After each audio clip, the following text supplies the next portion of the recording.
My time is money, no auto mall. See, bar for bar, I keep it pushing, no R&R. No foreign bras and no promotion for foreign cars. The game is ours, let's keep it funky. Who said he was? Like Staten Island, Italians bleed spaghetti sauce. Really a how-to video, because there's a bunch of how to do your oil changes.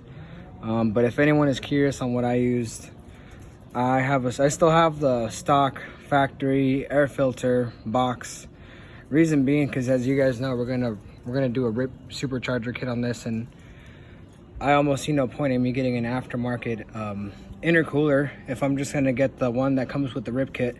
So for now, I mean, I'm still using the stock one, but did upgrade to the K&N filter, and it looks great in there, and I think it's rewashable according to that. But that's the one I use. That's the part number for that. Here's the Mopar oil filter, and the part number for this one is M349, and this is all from Walmart, guys. You're gonna need a funnel, obviously your oil.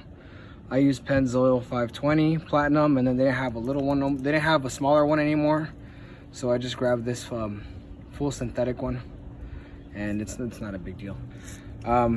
What you are gonna need is some kind of screwdriver if you're gonna change your filter. And you're gonna need a ratchet for your oil filter.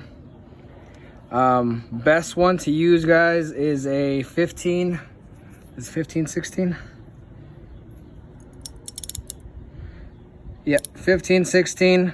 You can possibly get away with a 1-inch, and if you're having troubles and it's slipping on there, an old trick you can do is you can take an old rag,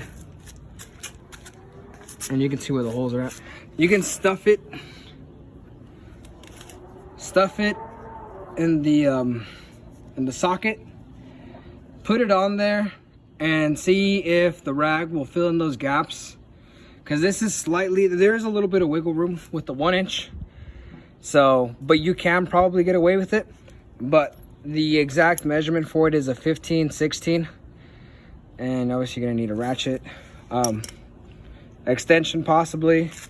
Some of these you may or may, I mean, depending on how tight yours is, maybe a breaker bar, something to just slide in and use for leverage when you're loosening it.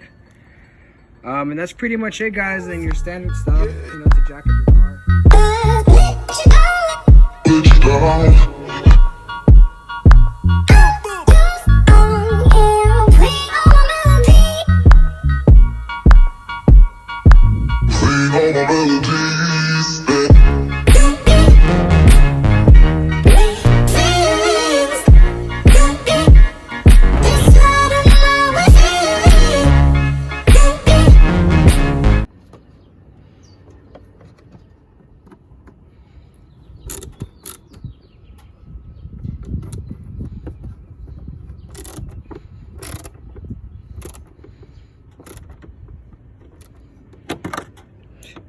Fail.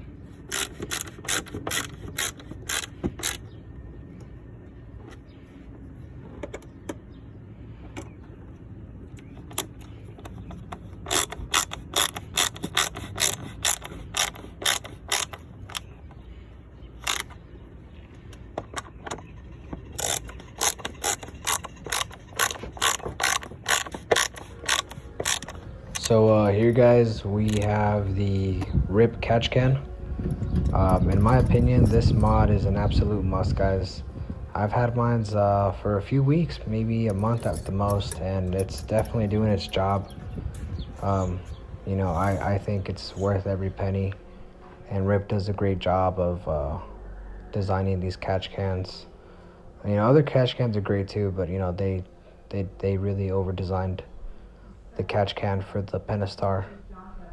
So I think they're worth every penny, and obviously it's catching all the blow by and everything, and you can see the inside of that is kind of like chocolate, milky brown, nasty looking. Onto the oil change, and just a heads up, guys, there's a plastic covering on the bottom before you can get to the oil pan.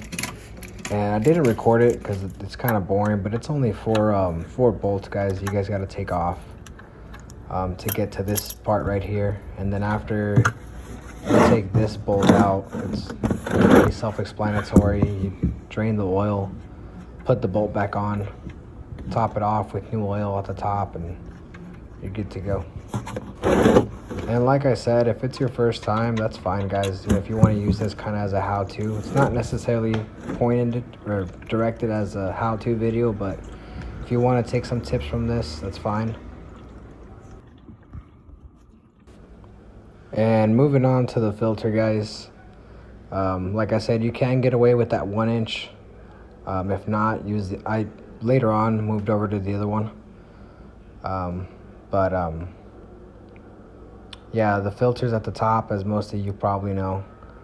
And filter's pretty self-explanatory. I didn't show it in the video, but don't forget to replace the ring that's at the bottom where the top screws in. Yeah.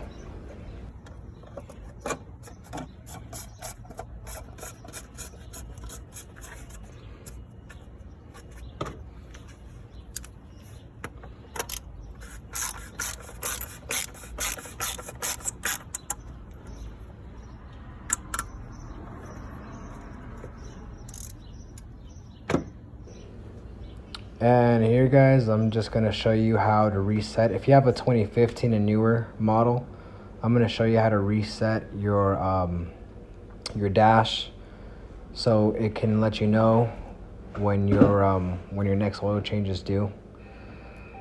Basically, what you're going to do is you're going to set it on run.